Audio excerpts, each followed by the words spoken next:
राम मंदिर के फैसले को लेकर के जितना प्रोफेसर फैजान मुस्तफा ने पब्लिक को गुमराह करा है, शायद ही किसी और व्यक्ति ने करा होगा। जरा सुन लो इनका क्या कहना था जजमेंट के ऊपर। In the end, after saying that they will go will by evidence, they did consider and attach a lot of importance to belief and faith. Now this is so absurd and laughable to come out of Professor Faizan Mustafa's mouth, क्योंकि इनका one of the major criticism of judgment is कि supreme court ने belief और faith पे क्यों नहीं और rely करा, इंस्टेड एविडेंस के लिए क्यों इंसिस्ट करा। ये क्रिटिसिज्म है प्रोफेसर फैजान मुस्तफा का कि भाई बिलीफ और फेथ पे रिलाय करना चाहिए था और नहीं किया गया। जरा सुन लो आप। But when it comes to Muslims, the court says there is no account by them of possession, use or offer of namaz in the mosque between the date of construction and 1856-57. Nor is there any account in the evidence of the offering of namaz in the mosque over this period. Now the peculiar thing is, after saying this, the court acknowledges repeatedly that this is a mosque. It accepts that it's been in existence for over 450 years. So if it's mosque, doesn't it automatically follow namaz must have been had there? If it is a mosque, there has to be a presumption that prayers are being held. Anyone who says that prayers were not held has to prove it. But this was not an issue which was framed there. In the High Court, no evidence was led on this issue. I mean, just pause for a minute and reflect on this. Judgment के para 741 में court ये observe करता है कि भाई राजीव धवन जो कि सुन्नी वक्फ board के लिए अपीयर हो रहे थे, वो ये बात कंसीड करते हैं कि उनके पास कोई एविडेंस नहीं है। ध्यान से सुनना, कोई एविडेंस नहीं है किस बात का कि 1856-57 से पहले Muslims were in possession of the mosque. कोई एविडेंस नहीं है कि पोजेस कर रहे थे उस एरिया को। दे वर यूजिंग द मॉस्क, कोई एविडेंस नहीं है। And they were praying inside the mosque, इसका भी कोई एविडेंस नहीं है। तीनों में से किसी चीज का एविडेंस नहीं है। नमाज तो बाद में आती है। पोजेशन और यूज कर रहे थे मुस्लिम्स, इसका भी कोई एविडेंस नहीं है। As oppose to Hindu side were able to show there is evidence to indicate that they were praying in that complex prior to 1856-57। और फैजान मुस्तफा आकर क्या कह रहे हैं, क्योंकि ये मॉस्क है तो मान लो ऑटोमेटिकली कि वहां प्रेयर्स हो रही थी, बस मान लो। और ये मॉस्क के बारे में भी मैं आपको बता दूं, जब एमिनेंट लॉयर पीएम मिश्रा ने कोर्ट में आर्ग्यू करा कि भाई शरीयत के हिसाब से, इस्लामिक लॉ के हिसाब से बाबरी मस्जिद एक वैलिड मॉस्क ही नहीं है, तो कोर्ट का रिस्पॉन्स पता क्या था? हमें इस चीज में घुसना ही नहीं है कि ये वैलिड मॉस्क है या नहीं शरीयत के हिसाब से।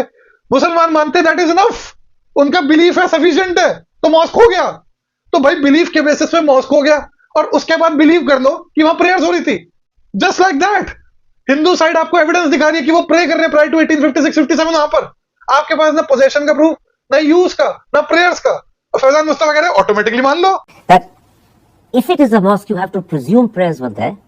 And if you believe there were no prayers, then you have to prove there were not. The onus is actually on the Supreme Court to prove there were no prayers. किसके ऊपर onus है? Supreme Court के ऊपर onus है। The onus is actually on the Supreme Court to prove there were no prayers.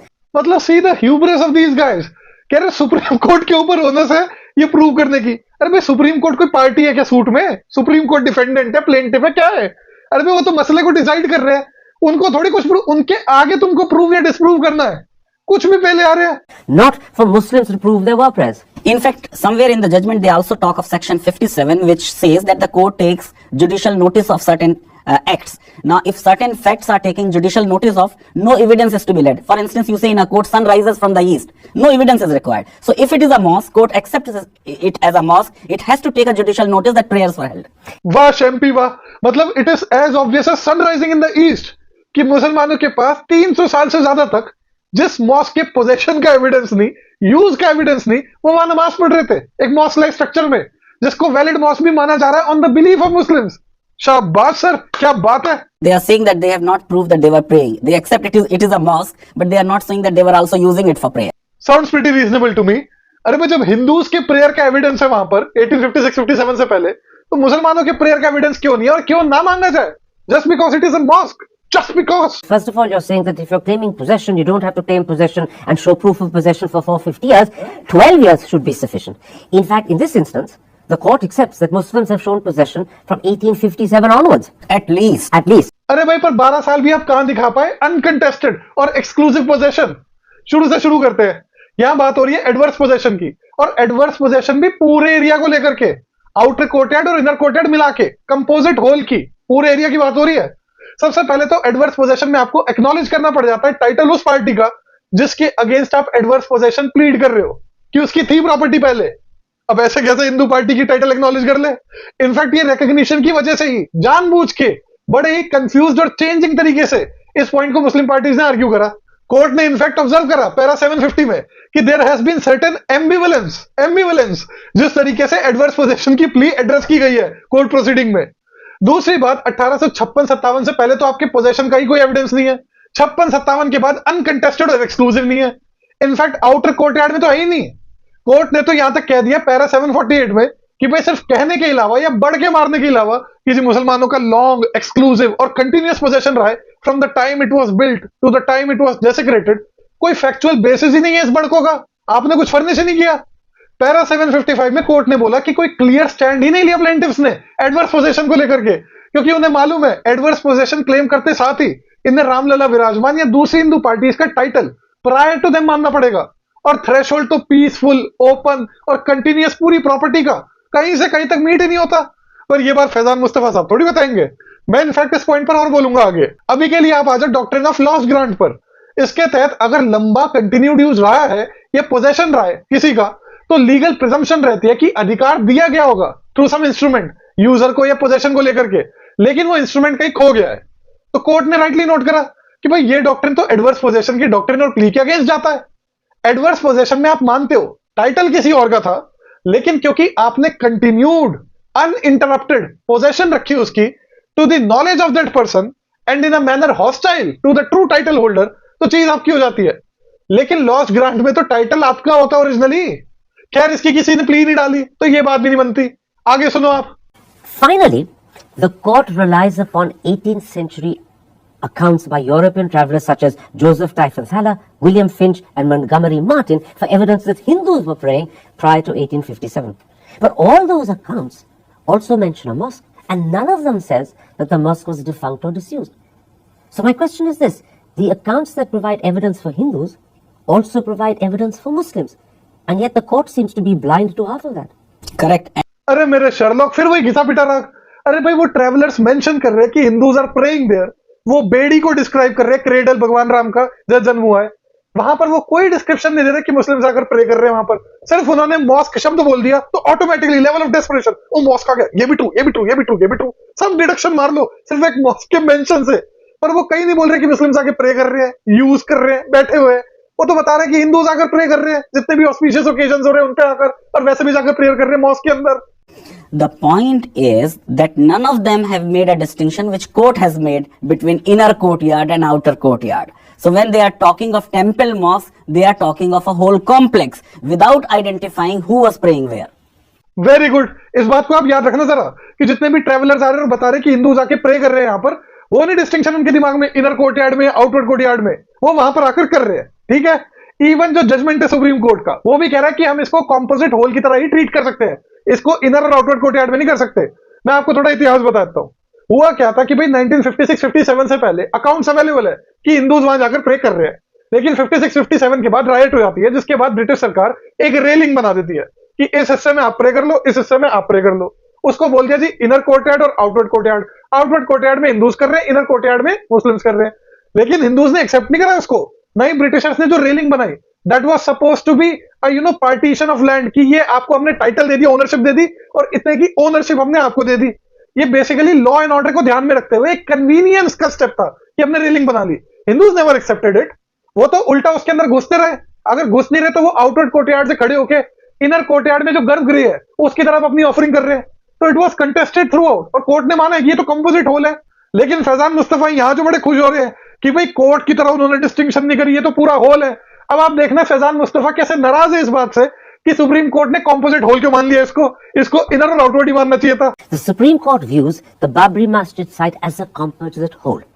But from 1857, it was quite clear that there was a demarcation between the inner courtyard and the outer courtyard. Now, the Supreme Court's explanation for viewing the two courtyards as a composite whole is they say that even when Hindus prayed at the outer courtyard, they would do so looking at what they consider the Garbhagriha, which they believe was under the central dome, which they believe was the exact spot where Ram was born. Do you accept that as a justification for overlooking the fact that from 1857 these were two separate areas and view them instead as a composite whole? Give me half a minute. You have a house here and I'm your neighbor. I pray on my roof and I am directed towards your house. Can your house become mine? Do you realize how dishonest this example was? अरे भाई appropriate caveat लगाओ ना जो case में लगी हुई है, फिर देखो एग्जाम्पल का सेंस बनता नहीं बनता। अगर मेरा और मेरे पड़ोसी का घर पहले एक कॉम्पोजिट होल था जिसमें मेरे ही रहने का एविडेंस है, उसके विजिट तक करने का एविडेंस नहीं है, और हम दोनों की झड़प हो जाती है और सरकार शांति बनाने के लिए बीच में एक दीवार खड़ी कर देती है, जो by the way property assignment नहीं है कि ये प्रॉपर्टी अब से तुम्हारी, प्रॉपर्टी अब से तुम्हारी, सिर्फ लॉ एंड ऑर्डर के लिए एक दीवार बना देती है, और मैं कंटेस्ट करता हूं, मैं दीवार लांग कर भी चल जाता हूं कई बारी, और अगर नहीं जा पा रहा, मेरे को नहीं जाने दिया जा रहा, तो मैं यहां से खड़े होकर ओबीसीएंस दे रहा हूं अपनी डेटी को जो दूसरी साइड है। तो भाई मैं तो क्लेम कर रहा हूं ना कि मैं नहीं मानता इसको, मैं कंटेस्ट कर रहा हूं, ये पूरा एरिया मेरा ही है, तो अब इसमें क्या एब्सर्ड लग रहा है। लेकिन फैजान मुस्तफा ने डेलिबरेटली एग्जांपल क्या दिया कि आपका घर अलग, मेरा घर अलग, और मैं ऐसे ही झुक रहा हूं आपके साथ, तो मेरा हो जाएगा आपका घर। मतलब just imagine the extent of dishonesty that is playing here. So you're again suggesting that this claim that because you looked across the wall, because you believed that the Garbhagriha was on the other side of the wall, therefore you have a right and a claim to it. So Muslims claim- and therefore the two which were separate from 1857 onwards should be considered as a composite whole. You're saying that Again, it cannot be considered composite whole. All Muslims in India are praying towards west. Does that mean that every property on the west becomes Muslims' property? अब ये जो last में छिछोरपंथी करी है, जो कि obvious छिछोरपंथी है, उसको अगर आप इग्नोर कर दो, तो फैजान मुस्तफा ने बोला it can not be treated as a composite whole. कोई भी बंदा जो वहां गया है कोर्ट में, प्लेंटिफ गया है, उसमें सबने बोला है कि हमें कॉम्पोजिट होल चाहिए, किसी ने भी नहीं बोला कि हमारा ओनरशिप इनर पे है या सिर्फ आउटर पे है। वो सारे आर्ग्यू कर रहे हैं कॉम्पोजिट होल पे, पर फैजान मुस्तफा खुद सोचता है कि हम नहीं मानेंगे इसको कॉम्पोजिट होल। भाई आपके मानने से क्या होता है? एक भी प्लेंटिफ नहीं गया वहां पर, वो कह रहे कॉम्पोजिट होल हमारा है, सिर्फ आउटर हमारा नहीं है या सिर्फ इनर हमारा नहीं है, पूरा हमारा है। और जहां तक बात है बिलीफ की, फेथ की, तो अभी मैंने क्या बताया पहले आपको कि बाबरी मॉस्क वैलिड मॉस्क है, ये इटसेल्फ बिलीफ पर बेस्ड है, ये इटसेल्फ बिलीफ पर बेस्ड है। भाई कोर्ट गया ही नहीं इस मामले में कि वैलिड मॉस्क अकॉर्डिंग टू शरीयत है या नहीं, सिर्फ बिलीफ है मुस्लिम्स का कि ये मॉस्क है, और उसी के ऊपर खेले जा रही थी फैजान मुस्तफा, मॉस्क है तो ये है तो वो है तो वो है, पर मॉस्क है ये इटसेल्फ बिलीफ के बेसिस पर है। फिर आपको क्या हक बनता है बोलने का कि भाई मेरा बिलीफ है कि भाई वहां पर गर्भगृह है? अरे भाई है, क्योंकि मैं जाकर विजिट करता था पहले वहां पर, और मैं करता था वहां पर पूजा प्रार्थना। हद हो गई। Claim about possession. I tell you that you use outer courtyard. I will use inner courtyard. That's it. अरे भाई जब प्रॉपर्टी है ही एक कंपोजिट होल, तो आप उसको कैसे डिवाइड कर दोगे? और किसी भी पिटिशनर ने बोला ही नहीं, जैसा कि मैंने बताया कि हमें खाली इनर चाहिए या हमें खाली आउटर चाहिए। पिटिशनर क्लेम कर रहे हैं पूरे कंपोजिट होल को, तो कोर्ट कैसे अपने आउट ऑफ द वे जाकर प्रॉपर्टी को डिवाइड कर देगा? In fact this is one of the reason why Supreme Court rejected High Court decision कि भाई हाई कोर्ट ने डिवाइड कैसे कर दी प्रॉपर्टी? जब पिटिशनर की प्रेयर थी नहीं डिवीजन की, तो हाई कोर्ट ने आउट ऑफ द वे जाके डिवाइड कैसे कर दी प्रॉपर्टी? ये जजमेंट में मेंशन है सुप्रीम कोर्ट के, तो फैजान मुस्तफा बताएंगे नहीं कभी कि भाई अपनी इच्छा इनकी, इनर में बांट देते, आउटर में बांट देते। अभी आपके हिसाब से क्यों चलेंगे? लॉ के हिसाब से चलेंगे ना। I will add one more thing. The mere fact that the British grant paper was on record, the British will not give a grant for the maintenance of mosque if mosque is defunct. that's another point that the court seems to have overlooked. अरे भाई court ने नहीं overlook करा कुछ, in fact British grants का detailed analysis दिया गया है जजमेंट में। सबसे पहले तो ब्रिटिश ग्रांट का रिकॉर्ड है एट मोस्ट 1860 ऑनवर्ड से। कब से? 1860 ऑनवर्ड से, और वो भी मैं एट मोस्ट कह रहा हूं। ये ग्रांट दिया जा रहा था मीर रजब अली और मोहम्मद असगर को। मोहम्मद असगर बेटा था रजब अली का, और मीर रजब अली खुद को क्लेम करता था कि वो सन इन लॉ था सैयद बाकी के पोते की बेटी का। कोर्ट ने कहा कि भाई अगर आपके क्लेम के हिसाब से बाबर का कमांडर सैयद बाकी ने मस्जिद बना के ग्रांट इशू करा 1528 ऑनवर्ड से, तो 325 सालों में सिर्फ 4th जनरेशन है Rajab Ali. Court found it absurd on the face of it, मतलब जीनियोलॉजी फर्जी। इट वाज लाइकली कि बाप बेटे ने स्टोरी बना दी ब्रिटिशर से ग्रांट लेने के लिए। ऑल्सो हाई कोर्ट ने ऑब्जर्व करा था, जो बात फैजान मुस्तफा साहब ने बात ही उड़ा दी, कि British authorities in 1860-61 were not under a duty to act judicially in this matter. Note the words, not under a duty to act judicially in this matter. In other words, जो एक्शन उन्होंने लिया that was likely administrative और executive in nature rather than judicial. Officers का primary focus था law and order और peace maintain करने में, ना कि कंक्लूसिवली डिटरमाइन करने के लिए लीगल टाइटल या right after a formal adversarial hearing. क्योंकि जुडिशियली एक्ट करने की इस मैटर में जरूरत नहीं थी, तो authorities were not legally obligated to follow the strict procedure, cross examination और detail record keeping required of a court. इसलिए जो रिकॉर्ड्स है उस पीरियड से, they lack precise details and reasoning that a modern court would expect from an inquiry. In fact supreme court notes, record में due inquiry का कतई absence है, जिससे इंडिकेट ही नहीं होता कि भाई ग्रांट का बेसिस था क्या। In any case, court says that all these documents show is that financial assistance was given by British government for the purpose of mosque in question. पर ये आप अपने आप में प्रूव नहीं कर सकते इससे कि that building in dispute was used by Muslims for offering namaz or for Islamic religious purposes to the extent of ouster of Hindu people or otherwise. और 1860 से पहले का तो कोई हिसाब ही नहीं है। Before 16th century, there is no single Sanskrit or indigenous Indian account which either treats Ayodhya as holy and sacred because of birth of Lord Rama or says that there was some Janmasthan which people used to visit. हे भगवान, how can he be so categorically wrong? अरे भाई, वाल्मीकि रामायण में क्या mention है फिर? जो इस समय शंकराचार्य स्वामी अभिमुक्तेश्वरानंद सरस्वती, उन्होंने उस टाइम पर वाल्मीकि रामायण से रेफरेंस देकर दिखाया था। इनफैक्ट जो जजमेंट का अडेंडम है, वहां पर जज नोट करता है कोट करके वाल्मीकि रामायण के पैसेज को, जिसमें क्लियरली मेंशन्ड है कि इस दुनिया के लॉर्ड भगवान राम वो जन्म लेते हैं अयोध्या में और उनकी डिवाइन कैरेक्टरिस्टिक्स है। और वो जज नोट करते हैं कि इसके बावजूद अलीगढ़ हिस्टोरियंस पता नहीं किस हिसाब से बोलते रहते हैं कि अयोध्या हिंदुओं के लिए सेक्रेट हो ही नहीं सकती, क्योंकि किसी स्क्रिप्चर में मेंशन नहीं है कि भगवान राम यहाँ पैदा हुए थे। I mean absurd things. अब नोट करो, जज ने ये नहीं बोला क्योंकि स्क्रिप्चर्स में मेंशन है भगवान राम यहाँ पैदा हुए इसलिए जमीन दे दो। जमीन दी गई है टाइटल सूट जीतने पे, लेकिन जो आर्ग्यूमेंट अपोनेंट बार बार बोलते रहते हैं कि इनका तो बिलीव ही नहीं है, ये तो है ही नहीं, ये तो है ही नहीं। जज शो कर रहे हैं कि भैया आप किस आधार पे ऐसी बकवास पहले जा रहे हो बिना बात की। नाउ इट इज ट्रू कि वाल्मीकि रामायण में जो जन्म स्थान है उसका डिटेल डिस्क्रिप्शन नहीं है, सिर्फ ये मेंशन है अयोध्या में भगवान राम पैदा हुए। तो भैया उसके लिए आप स्कंद पुराण पढ़ लो, जो कि अभिमुक्तेश्वरानंद सरस्वती जी ने साइट करी थी उस टाइम पर। First such references happen from the 16th century onwards, not before. Yeah, this will come in the Skand Puran. शाबाश, मतलब अब स्कंद पुराण की डेटिंग कर दी 16th सेंचुरी। कोर्ट अडेंडम में ऑब्जर्व करता है कि भाई पीवी काणे जो मशहूर स्कॉलर रहे हैं, उन्होंने डेटिंग करी है स्कंद पुराण की। It is not earlier than 7th century and not later than 9th century.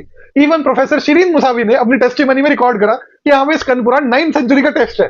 जो 4 इनफेमस हिस्टोरियन थे उनका ये कहना था कि स्कंद पुराण के वर्जन अपडेट होते रहे till late 18th and early 19th century, और उसके लिए दुनिया भर की 2 नंबरियां करी उन्होंने। कोर्ट ने एक्सपोज करी है वो सारी 2 नंबरी, अब एडेंडम में पढ़ लेना डिटेल में। लेकिन फैजान मुस्तफा नई डेट लेकर आया 16th सेंचुरी, जो कि वेरी कन्वीनियंटली कन्वर्ज करती है उस टाइम में जब बाबर मॉस्क बना रहा है। मतलब बाबर ने बनाया बाबरी मॉस्क और तुरंत लोगों को आगे कि हाँ चलो पुराण देखते कि बाबरी मस्जिद से पहले वहां पर मंदिर था। शाबाश sir. For a glorious Hindu religion and worship of Lord Rama, why should we rely on these travelers rather than our own Sanskrit scholars? Yet we have. I mean, what is this embarrassing display? भाई foreign travellers ने mention कर दिया, आपको पसंद नहीं आया तो यार हिंदू साइड को उसको नहीं मानना चाहिए। आपका तो बड़ा ग्लोरियस रिलीजन है, जो बात आपके पक्ष में जा रही है उसको डिस्कार्ड कर दो एविडेंस को। हमारी सुनो, हमारे हिसाब से तो भगवान राम पैदा भी नहीं होते अयोध्या में, ये भी तक मेंशन नहीं है स्क्रिप्चर्स में। हमारी सुनो, हमारी एक नया स्कूल ऑफ ज्यूरिस्प्रूडेंस स्टार्ट करेंगे फैजान मुस्तफा साहब आपसे, जहां पर जो बात इनके पक्ष में नहीं जा रही, अरे यार उसको क्यों एविडेंस कंसिडर कर रहे हो, उसको मत करो। उसके बाद कह दो अरे हिंदू स्क्रिप्चर्स में तो कोई मेंशन ही नहीं है, तो खत्म करो, रफा दफा केस। सही है भाई साहब, बहुत ही बढ़िया। The court's reasoning also seems to fly in the face of history. मतलब इतना हिस्ट्री का खुद मर्डर करने के बाद अब जरा ये हिस्ट्री पे चर्चा कर रहे हैं। जरा सुनते क्या हिस्ट्री की बात कर रहे हैं ये। But when the mosque was built in 1528, Babur was the conqueror of India and a very devout Muslim. Later, from 1658 to 1707, Aurangzeb was emperor of India, and many people believe he was a religious bigot. Is it conceivable that they would allow Hindus to worship in a mosque? And that too, a mosque named after Babur, the founder of the dynasty? Or would they have insisted, as emperors, that this is exclusively the property for Muslims only? I think it is laughable. एक तो मेरे को ये बढ़िया लगता है left liberals का, जहां इनको मुस्लिम रूलर्स को गुड लाइट में दिखाना है, और सडनली बोलने लगेंगे अरे मुस्लिम रूलर्स तो बड़े टॉलरेंट थे, बड़े दयावान थे, देखो ये ग्रांट्स देते थे टेंपल्स को, ये बड़ा स्पॉन्सर करते थे। और जहां अपना केस प्रूव करना है, अरे ये तो बड़े कट्टर थे, पायस मुस्लिम्स थे, इंटॉलरेंट थे, ये कैसे अलाउ कर देते हिंदूज को कि वो मॉस्क में जाकर प्रेयर कर रहे हैं। ये एक्चुअली यहाँ मोटिवेटेड रीजनिंग चल रही है, स्पेक्युलेटिव फिक्शन, कि जो बाकी एविडेंस एग्जिस्ट करता है उसको कैसे डिनाई करे। तो हमारी कहानियां सुन लो, मतलब ये बिल्कुल वैसी है कि फ्यूचर में कोई बंदा लिख रहा है अरे भाई ज्ञानवापी मॉस्क में मुस्लिम जाके प्रेयर कैसे कर सकते थे योगी आदित्यनाथ के राज में, वो तो बड़े कट्टर हिंदू थे, उन्होंने कैसे अलाउ कर दिया। एज ए सोशल रियलिटी तो कुछ होती ही नहीं, पॉलिटिकल रियलिटी कुछ होती ही नहीं, अपने मन मर्जी से आप रियलिटी को वैक्यूम में इंपोज करते चल जाओगे जो आपका मन होगा।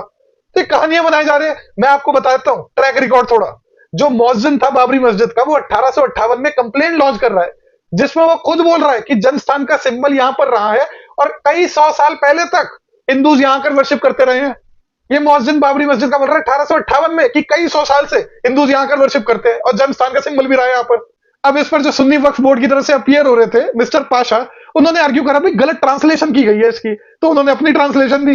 सुप्रीम कोर्ट ने पढ़ा और सीधा बोल दिया ये तो कंट्राइव ट्रांसलेशन तुमने बना लिया ऐसी मनमर्जी। भाई आपकी बात फिट ही नहीं हो रही, जो मौजन कंप्लेन कर रहा है उससे ट्रांसलेशन ही नहीं फिट बैठ रही, जबरदस्ती तोड़ मरोड़ के, क्योंकि अपना केस साबित करना है। कोर्ट ने कहा भाई कंप्लेनेंट का ये कहना है कि जनस्थान का यहाँ सिंबल रहा है और कई 100 सालों से हिंदू यहाँ आकर प्रे करते हैं, लेकिन मॉस्क के इनसाइड कोई नई कंस्ट्रक्शन पहली बार हो रही है, इसको रुकवाओ। So you have a history from 13th century to 16th century, court is wrong in saying that there is a gap in the ASI report. ASI may not know, and their report may not really tell what happened between 13th century to 16th century. But we know, historians know it. अब ये बात उनको ध्यान रखनी चाहिए जो Sherlock खेलते हैं एएसआई की रिपोर्ट देख के। भाई एएसआई की रिपोर्ट ने दिखाया कि बाबरी मॉस्क से पहले वहां पर एक स्ट्रक्चर था of Hindu religious origins dating back to 12th century, लेकिन उसका क्या हुआ, क्या उसको तोड़ के बनाया गया बाबरी मॉस्क, इसके बारे में हम डेफिनेटली कुछ नहीं कह सकते। अब भाई एएसआई रिपोर्ट ने यह भी नोट करा कि जो बाबरी मॉस्क बना वो उसकी वॉल पे बना, अंडरलाइंग स्ट्रक्चर की फाउंडेशन की तरह यूज किया गया और उसके कुछ एलिमेंट्स भी यूज किए गए मॉस्क की कंस्ट्रक्शन में।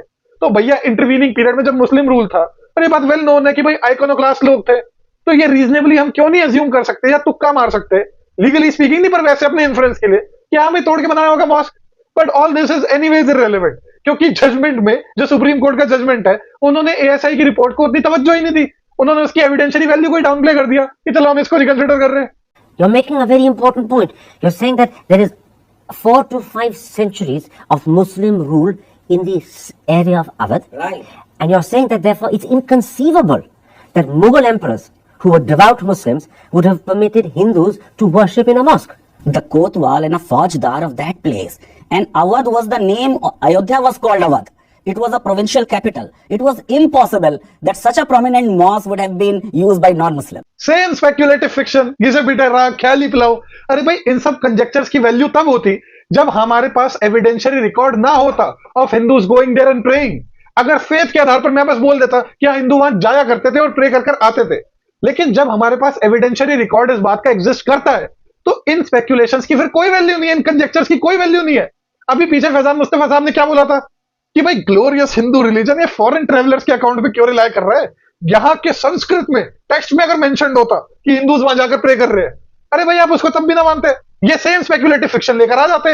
यहाँ मोटिवेटेड रीजनिंग चल रही है जानबूझ के कि अल्टीमेटली कंक्लूजन हमें एक ही रीच करना है, भाई हिंदूज वहां जाकर प्रे कर रहे हैं इसका एविडेंशियरी रिकॉर्ड है, मुस्लिम्स वहां जाकर प्रे कर रहे हैं इसका कोई एविडेंशियरी रिकॉर्ड ही नहीं है। इनफैक्ट मुस्लिम्स वहां जाकर विजिट कर रहे हैं, इस तक का कोई एविडेंशियरी रिकॉर्ड नहीं है। May be because it was not a valid mosque, जैसा कि पीएन मिश्रा आर्ग्यू कर रहे थे कि वो शरीयत के अकॉर्डेंस में है ही नहीं मॉस्क को, लेकिन कोर्ट ने उसको एक्सेप्ट नहीं करा आर्ग्यूमेंट को, इस बेसिस पे नहीं कि वैलिड मॉस्क शरीयत के हिसाब से है, इस बेसिस पे भाई मुस्लिम्स बिलीव करते हैं कि वो वैलिड मॉस्क है और जा रहे अजान करने तो हम मान लेते हैं।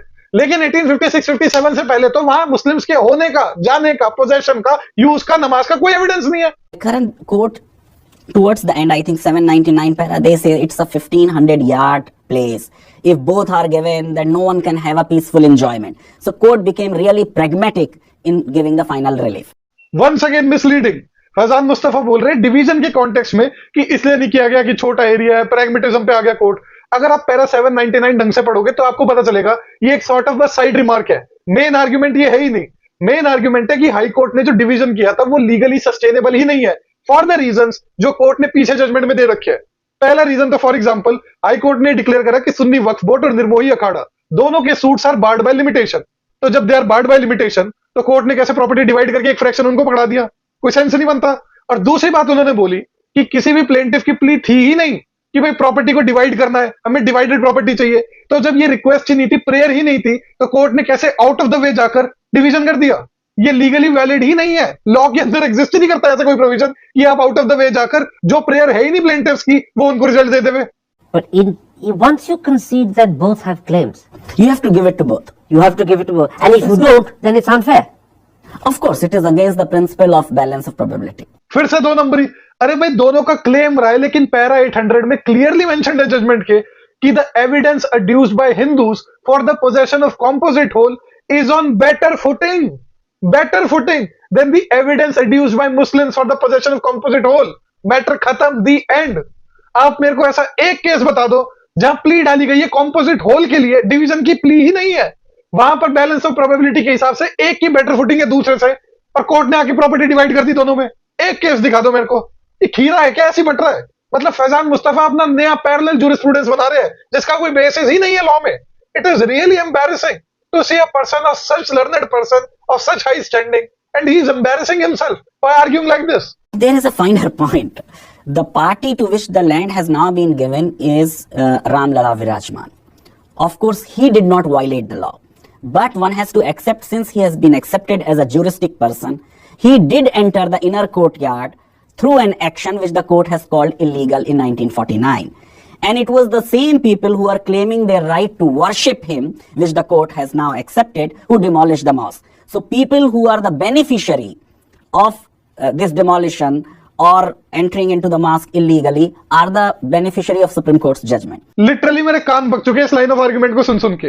अरे भाई, एक बार जब आप कंसीड कर लो कि टाइटल जो है लैंड का वो रामलला विराजमान को बिलोंग करता है, तो जाना तो उनको था ही वहां पर। ठीक है, उनके एजेंट्स ने अगर 1949 में अगेंस्ट लॉ जाकर, क्योंकि डेटी खुद तो एक्ट करेगी नहीं, it acts through it's agents, तो अगर उनके एजेंट्स ने उस आइडल को पकड़ के स्मगल करके रख दिया विद इन मॉस्क प्रीमाइसेस 1949 में, तो उन एजेंट्स को पनिश कर लो। और भाई लीगल भी क्या है कि भाई लॉ को फॉलो करके नहीं रखा गया। अल्टीमेटली तो वो गए वहीं पर रामलला विराजमान, क्योंकि जमीन उनकी थी। तो भाई लॉ को, रूल ऑफ लॉ को फॉलो नहीं किया गया। इसको बड़ा जघन्य अपराध लोग मानते हैं, चलो ठीक है, रूल ऑफ लॉ फॉलो नहीं किया गया, अल्टीमेटली वही गए, पर उस टाइम पर रूल ऑफ लॉ फॉलो नहीं किया गया। जो एजेंट्स उनको पनिश कर दो, बात खत्म, टाइटल तो मेरा ही रहेगा और वापस जाकर बैठूंगा मैं दोबारा वहीं पर। Now, there's a third question that arises from the judgment, and I will admit that it's a difficult to follow, complicated one. It's been best advanced by K. Venkata Ramanan, writing in The Hindu. And because it's difficult to follow, I'll read what he says carefully. He writes, in the ultimate analysis, the non-interference by Muslims in Hindu patterns of worship in the Hindu shrines, such as the Ram Chabutra and Sita Rasoi, worked against their cause because the Supreme Court was led to believe the Muslim claim was non-exclusionary.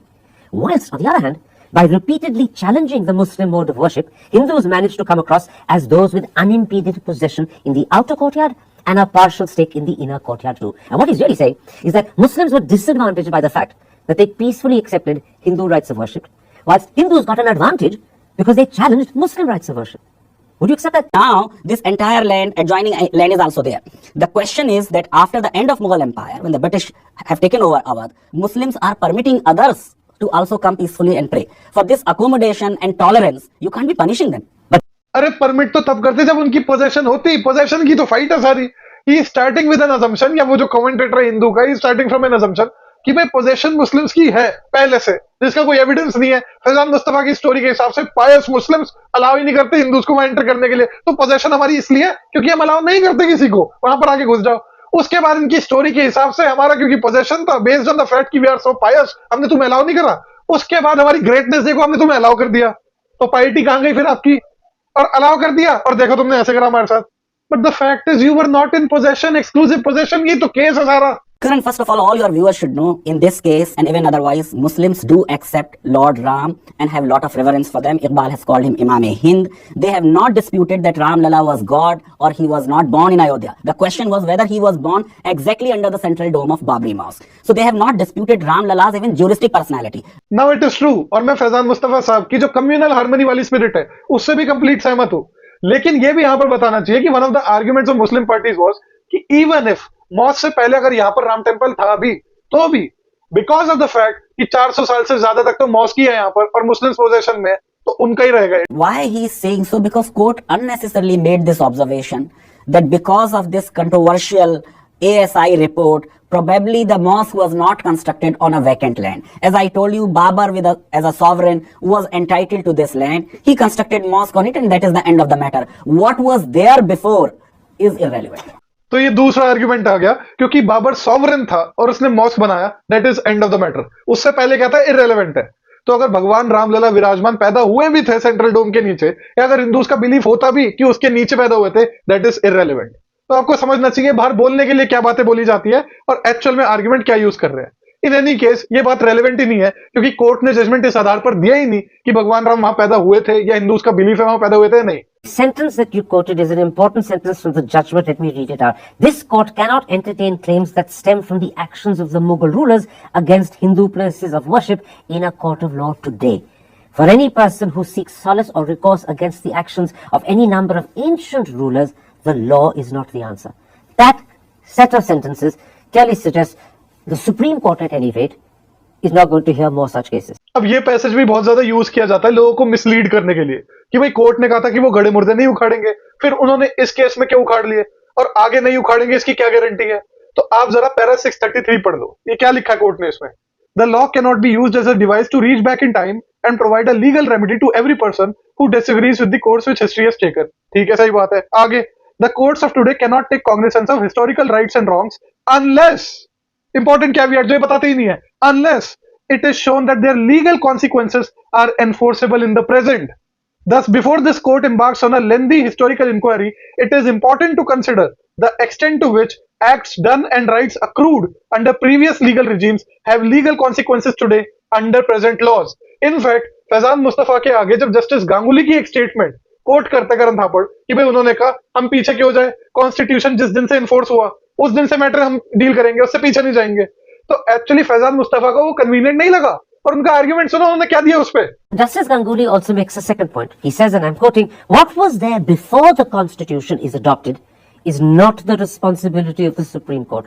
There was no democratic Republic of India at that time. And again, what he seems to be suggesting is that the court has no business to try and determine pre-constitution titles. Here I don't agree with him. One, there are hundreds of property disputes which started in British era and they are continuing now and courts have pronounced on them.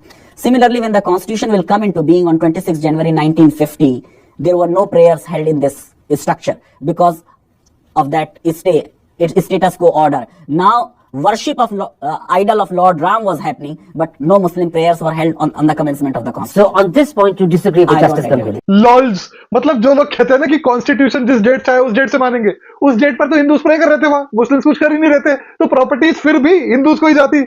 मतलब जो लोग argument करते हैं ना ऐसे सोच के, हमने बड़ा सेंसिबल आर्ग्यूमेंट करा, हिस्ट्री में कितनी पीछे जाएंगे, कॉन्स्टिट्यूशन जब से आया तब से स्टार्ट करो, उनको पता ही नहीं वो अपने अगेंस्ट आर्ग्यू कर रहे हैं.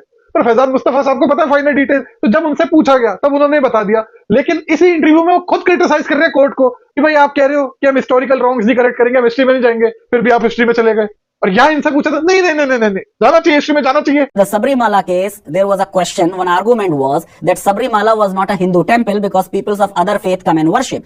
And then Justice Chandrachud and Justice Nariman said, so in a church, if people of other faith come, it still remains a church. So this contradicts the argument. If it was a mosque and Hindus also sometime prayed there, it remains a mosque. मतलब desperation के level देख लो आप. फैजान मुस्तफा जैसे intelligent आदमी इतने embarrassing arguments दे रहे हैं, it is really a disturbing sight to watch. अब भाई क्रिसमस पे चर्च के अंदर अलग अलग रिलीजन्स के लोग जाते हैं, तो वो अपनी डेटीज की उपासना करने थोड़ी जाते हैं वहां पर. भाई अगर सिख कोई जा रहा है फॉर एग्जांपल क्रिसमस पे, तो वो गुरु नानक देव की उपासना करने थोड़ी जा रहा है चर्च में. सबरीमाला में अगर कोई ईसाई जा रहा है लेट से, तो वो जीसस क्राइस्ट की उपासना करने थोड़ी जा रहा है सबरीमाला में. जब हिंदू लोग जाते थे सो कॉल्ड मॉस्क में, बाबरी मॉस्क में, उस एरिया में, उस प्रेमिसेस में, तो वो अल्लाह की इबादत करने थोड़ी जाते थे, वो भगवान राम को पूजने जाते थे because they believed it to be the place of जन्मस्थान, the place of birth of Lord Ram. अब वो हुआ नहीं हुआ दैट इज इररेलेवेंट, वो जाते थे, इसका एविडेंस है, दैट इज रेलेवेंट. लोग इस डिस्टिंक्शन को नहीं समझते. इतना एम्बैरेसिंग आर्गुमेंट यूज कर रहे हैं क्योंकि हिंदू जाते थे, चलो उन्होंने मॉस्क में आके प्रे कर लिया तो क्या हो गया. अरे तो भाई they are praying to their deity not to Allah when they are visiting the mosque. This is an important distinction. How can he make such frivolous arguments? Right. The comment made in the Sabrimala case, if Just 4 days later, if used in the Babri Masjid case, will actually contradict the conclusion the judges came to in the Babri Masjid case. right. मतलब ऐसी रद्दी बात पर ऐसे खुश हो रहे हैं जैसे मुर्गी ने आउटसाइज जैक दिया हो. अरे बड़ी खुशी हुई हमें तो. आपको लग रहा होगा समय रहना ही कॉमेडी करता है, अर्पित बलवंत राय कॉमेडी करता है. ये देखो यहाँ चल रही है असली कॉमेडी तो. That is Justice Ganguly's conclusion. And again, I'm quoting him. He says the judgment has chosen the Hindu faith over the Islamic faith. Do you agree? It looks like, unfortunately, many experts believe so, and if this is so, it is unfortunate. Oh my God, इतनी breath taking statement और serious statement इतनी casually बोल दी justice Ganguly ने और करण थापड़ ने, और फैजान मुस्तफा भी इससे एग्री करते हैं. वो तो मैंने आपको दिखाई दिया वीडियो में, रियलिटी को कितना भयंकर तरीके से, जजमेंट को कितना भयंकर तरीके से टॉर्चर करा इन्होंने, तब जाके ऐसी उठपटांग की बातें बोली है इन्होंने. इनफैक्ट मेरा खुला चैलेंज है जिस भी व्यक्ति को अगर मेरे से भिड़ना हो इस पॉइंट में, जो ये क्लेम करता है कि भाई supreme court has chosen Hindu faith over Islamic faith, इस जजमेंट से प्रूव होता है, आके मेरे से डिबेट कर लो. मैंने एक्चुअली में 1045 पन्ने का जजमेंट पढ़ा है खुद से. I took the pains to study it, to read it and study it, to reflect on it and to then challenge a scholar like Faizan Mustafa on it, जो कि अथॉरिटी माने जाते हैं अपने सब्जेक्ट में. इट इज नॉट इजी दूसरे की turf में जाके उनको ही चैलेंज करना, पर मैं कर रहा हूं चैलेंज. जिसको मेरे से भिड़ना है इस पॉइंट पर आकर भिड़ लो जजमेंट के ऊपर. मतलब जो लोग क्रिटिसाइज करते हैं और एको करते हैं उन बातों को, मेरे को तो लगता है उन्होंने जजमेंट ही नहीं पढ़ा कभी ढंग से. और क्योंकि किसी के पास टाइम भी नहीं है पढ़ने लिखने का, ये लोग ऐसी बातें बोल के चले जाते हैं और सामने से कोई रिस्पॉन्स भी नहीं दे पाता. इतना टाइम हो गया इस वीडियो को पड़े हुए इंटरनेट पर. मैंने पहली स्टोरी डाल के लोगों से पूछ लिया था, भाई आप पहले देख लो और मेरे को बता दो कोई खंडन एग्जिस्ट करता है क्या इसका, जो फैजान मुस्तफा साहब ने बोला करण थापड़ के साथ इंटरव्यू में, और जो अपने लेख भी लिखे और द हिंदू में भी जो लेख छपे. बता दो आप मेरे को. ये मैंने मेहनत करके क्रिटिसिज्म करा है, वो भी पूरे 1000 पेज पढ़ के. Not a small thing. Do you, because you're an expert on law and the constitution, do you believe it? No, I would say the mere fact they said that one party has to give hard evidence to prove its possession and the other party's illegal acts or mere assertion that my lord was born there is enough to prove their right is problematic. Problematic is a euphemism. Is it also unfair? It's unfair, absolutely, because you have to treat both the parties equally. And clearly the standard or criterion being used is not equal. Yeah, you can't have differential burden of proof for two parties. अरे भाई कौन सा differential burden of proof? मैं starting से आपको बताता आ रहा हूँ, फैजान मुस्तफा की मेन प्रॉब्लम ही है कि इनको चाहिए कि डिफरेंशियल बर्डन ऑफ प्रूफ क्यों नहीं लगाया गया मुस्लिम्स के फेवर में। ये इनकी प्रॉब्लम है, इक्वल बर्डन ऑफ प्रूफ से इनको दिक्कत है। अरे भाई 1856-57 से पहले Hindus are able to establish कि वो विजिट कर रहे हैं उस प्लेस को और वहां पर प्रेयर कर रहे हैं। Muslims have not been able to establish. अब इसमें हार्ड सॉफ्ट की तो बात ही नहीं है कोई। भाई आप कोई भी एविडेंस नहीं ला पाए ऑन रिकॉर्ड कि भाई 1528 से 1856-57 तक मुस्लिम्स वहां विजिट भी करते थे। हिंदूज ने लाकर दिखा दिया एविडेंस। फेथ के आधार पर नहीं बोला गया यहाँ पर, नोट करो इस बात को। मैं 2025 में बैठा हूं, मैं ये नहीं बोल रहा कि हम वहां जाया करते थे, ये मेरी फेथ है ना। एक्चुअल एविडेंस करता है कि हिंदूज वहां जाया करते थे, डिटेल में जजमेंट में स्टेटेड है। उसके बाद ये बोल रहे हैं ऐसी बात है। Is that Muslims were required to prove that they had exclusive possession of the inner sanctum, whereas in the case of Hindus, Mere assertion was right. yeah, bare assertion that we're looking that way when we pray, that's taken as possession, whereas Muslims are required to give much harder evidence, and therefore this. They were summoned to give hard evidence, while for other party mere assertion or belief was enough. मतलब इसे ही शास्त्रों में निरी शुद्ध बकवास बोला गया है। मैं आपको फिर से शॉर्ट में पूरा रिकॉर्ड समझाता हूं। 1528 से 1856-57 तक मुस्लिम पार्टीज ने कोई एविडेंस नहीं शो करा that they were even visiting that place, that they were using that place, that they were in possession of that place, that they were offering prayers there. No evidence, nothing, zilch, nada, ना soft ना hard. Even वो एक structure valid mask है, ये तक court ने accept करा है मुस्लिम्स के बिलीफ के आधार पर। ठीक है, आप मानते हो वैलिड मॉस्क है, हम मान लेते हैं। On the contrary, Hindu parties are able to show with evidence that they were visiting that place, believing it to be the birthplace of Lord Ram, और वहां जाकर वो अपनी प्रेयर्स ऑफर करते थे। अब भाई उनका बिलीफ सही है गलत है, दैट इज इररेलेवेंट। मैं भगवान में मानता हूं ना मानता हूं, that is irrelevant. Point is मैं विजिट कर रहा हूं उस जगह को और मेरा यूज है उस जगह का, और मैं उस पर पोजेशन अपना दिखा रहा हूं वहां जाकर विजिट करके, और उसका एविडेंस एग्जिस्ट करता है। ये फेथ पे आधारित बात नहीं है, मैं जाता हूं, इसका एविडेंस है। फिर आ जाओ 56-57 में, जब दोनों के बीच में दंगा हो जाता है, ब्रिटिश बीच में रेलिंग सेटअप कर देती है, हिंदू पार्टीज उसको एक्सेप्ट नहीं करती, और ब्रिटिशर्स भी वो प्रॉपर्टी एंटाइटलमेंट नहीं करते बीच में रेलिंग बनाकर, लॉ एंड ऑर्डर इंश्योर करने के लिए वो बीच में रेलिंग बनाते हैं। अब भाई हिंदूज उसको एक्सेप्ट नहीं करते कभी, वो कई बार बीच में घुस जाते हैं, अंदर घुस जाते हैं। अंदर अगर उनको एडमिनिस्ट्रेशन नहीं घुसने दे रही तो उनके पास चॉइस क्या है अपना इंटरनल पोर्शन असर्ट करने के लिए? वो बाहर से अपनी ऑफरिंग्स देते हैं गर्भगृह को, उधर की तरफ देखकर कि भाई हम डेटी को प्रे कर रहे हैं जो अंदर बैठा हुआ है। अब भाई फैजान मुस्तफा के लॉजिक के हिसाब से हिंदूज को कुछ करना ही नहीं चाहिए था, ऐसे ही बैठे रहते हाथ पे हाथ धर के। दूसरा पॉइंट, वो एक कॉम्पोजिट होल है, वो इनर और आउटर नहीं है, और कॉम्पोजिट होल में जो आउटर पोर्शन है उसमें अनकंटेस्टेड और कंटिन्यूअस पोजेशन रहा है हिंदूज का। इनर में एंट्री किसके थ्रू है? आउटर के थ्रू। और इनर में मुस्लिम पार्टीज का अनकंटेस्टेड और एक्सक्लूसिव नहीं रहा ओनरशिप। आप कंटेस्टेड भी मान लो तो भी ऑन बैलेंस ऑफ प्रोबेबिलिटीज किसका बेटर क्लेम हुआ कंपोजिट होल पे? हिंदू पार्टीज का। और किसी भी पिटिशनर ने क्लेम नहीं करा कि डिवीजन हो जाए प्रॉपर्टी का, तो पूरी प्रॉपर्टी इसलिए गई हिंदू पार्टी को, रामलला विराजमान को। Simple as that. सारी बकवास फैल रहे हैं लोग बाकी चीजें।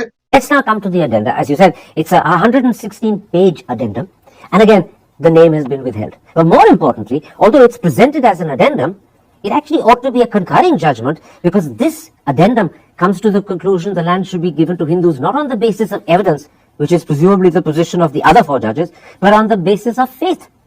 Of course. फिर से मेरी शुद्ध बकवास। इससे पता चलता है इन लोगों ने ढंग से जजमेंट ही नहीं पढ़ा। अरे भाई अडेंडम दिया गया है ये शो करने के लिए कि आप जो कहते हो कि बिलीफ और फेथ रहा ही नहीं हिंदुओं का, कि भाई वो जन्म स्थान है भगवान राम का, वो जन्म स्थान रहा है अकॉर्डिंग टू देयर बिलीफ। उसके एविडेंसेस उन्होंने दिखाया। उन्होंने ये नहीं कहा कि इसलिए इनको जमीन दे दो। आप कहते हो कि वो विजिट क्यों करेंगे जब उनका फेथ ही नहीं है वहां पर? तो वो डॉक्यूमेंट्री एविडेंस से दिखा रहे हैं कि भाई फेथ है, इसके एविडेंस है। उन्होंने ये नहीं कहा इसकी वजह से जमीन दे दो। कुछ भी पहले यार जमीन दी गई है क्योंकि उनका ज्यादा लंबे पीरियड के लिए कंटिन्यूअस असर्शन रहा है उस प्लेस पे, पोजेशन रहा है, यूज रहा है, इसलिए दी गई है टाइटल उनको। इसलिए नहीं कि उनका फेथ है तो इसलिए दे दो पकड़ा के। इतना बुरा तरीके से मिसरिप्रेजेंट करना, डिस्टॉर्ट करना एक अडेंडम को। I mean these people they have no shame whatsoever. और किसी ने इनको फैक्ट चेक भी नहीं करा कभी।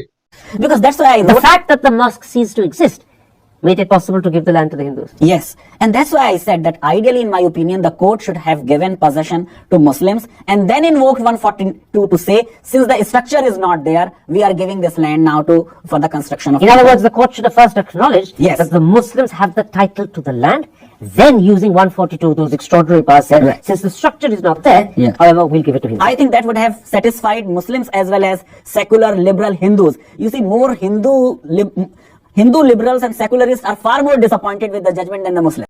कोर्ट वहां पर सेटिस्फाई करने नहीं बैठी थी हिंदू सेक्युलर्स को, लिबरल्स को, या मुस्लिम पार्टीज को, या फैजान मुस्तफा साहब को।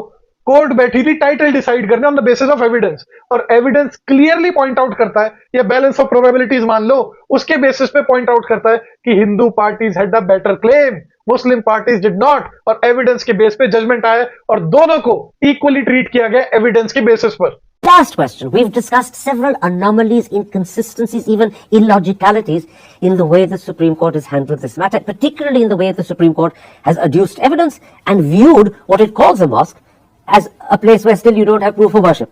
Given all of those inconsistencies, illogicalities, do you think there is a case for a review? Is the Muslim Law Board and the Jamaat-e-Ulema Hind right in wanting a review? I'm not very sure because review gives you a very limited scope. In fact, I had written somewhere that anyone planning to file a review should read Nariman and Chandrachud in Sabrimala. Both of them rejected the review because you really have to point out clear error on the face of it. मतलब इतना सब बोलने के बाद फैजान मुस्तफा साहब finally concede कर लेते tacitly that none of what he has said, none of it constitutes a clear error on the face of it in the judgment. जो इन्होंने डिस्टॉर्शंस करे उसका तो मैं पूरा रिकॉर्ड आपको दे ही चुका हूं। अभी तो मैंने इन्होंने जो राम जन्मभूमि पे अपनी पूरी सीरीज बनाई है इनके यूट्यूब चैनल पर, उसके खंडन पे नहीं आया। सारी बातें वो झूठ निकली है कि भाई हनुमानगढ़ी एक टेंपल था और उस पे मुसलमानों को बिलीव था इसके नीचे मॉस्क है, तो वो लोग क्लेम करने लग गए। तो उस पे काउंटर क्लेम के लिए कि भाई हम डिफेंसिव में ना आए, हम ऑफेंसिव में आ जाते हैं, तो बाबरी मस्जिद पे क्लेम करना स्टार्ट कर दिया हिंदुओं ने कि भाई इसके नीचे टेंपल था। तो मतलब हनुमानगढ़ी से ओरिजिन ट्रेस करते हैं पूरी डिस्प्यूट का, वहां जो इंसिडेंट होता है। जस्ट इमेजिन, बाकी सारे एविडेंस जाए कूड़े में।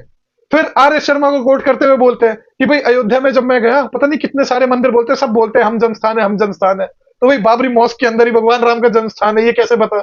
लिटरली एविडेंस एग्जिस्ट करता है भाई साहब to show that Hindus were going there, praying there, believing it to be janma sthan. लेकिन क्योंकि इन्होंने हिस्ट्री ही सारी डिस्टॉर्टेड फैलाई इसकी, it is very difficult for him to accept that he is so blatantly wrong on everything. मैं तो कह रहा हूं हिस्ट्री भी छोड़ दो, फैक्ट्स भी छोड़ दो, लीगल जजमेंट तक इन्होंने ढंग से पेश नहीं करा पब्लिक के आगे। मेरे को 1045 पन्ने पढ़ने पड़ गए, लिटरली मेहनत करनी पड़ गई इतनी हार्ड, तब जाके मैंने रिफ्यूट करा इनको। और जैसा कि मैंने कहा, इट इज नॉट इजी कि a scholar of his standing मैं इनकी टर्फ में जाके इनको चैलेंज करूं, but I think I have successfully demolished him. आप कमेंट्स में बता सकते हैं मैंने डिमोलिश करा है नहीं करा। पर मेरी एक और बात सुन लो, रिसेंटली मेरे को किसी ने इंस्टाग्राम पे मैसेज करके बोला कि केशव भाई आई होप आप अंडररेटेड ही रहो। क्यों? क्योंकि ताकि आपके मैं आर्ग्यूमेंट्स यूज करता रहूं अपने अपोनेंट को जवाब देने के लिए, जिससे मेरी बहस हो जाती है। तो भाई ऐसे मत करो, हम भी दुनिया भर की मेहनत कर रही है, हमें फेमस बनाओ। उल्टा इस वीडियो के बाद जितने भी राइट विंगर्स है वो यहाँ का कंटेंट लिफ्ट करने की कोशिश करेंगे जिसमें मैंने मेहनत करी है सारी, ये आर्गुमेंट्स पिक करेंगे और रिस्पॉन्ड करने की कोशिश करेंगे। ये आपका दायित्व बनता है कि आप जाके वहां कमेंट सेक्शन में स्पैम करो कि केशव बेदी का तूने कंटेंट उठा लिया, लिफ्ट कर लिया विदाउट क्रेडिट्स। बाकी आप में से जिन जिन लोगों को मेरा काम पसंद है वो दक्षिणा पेटी केशव बेदी@SBI को भर दो दिल खोल के।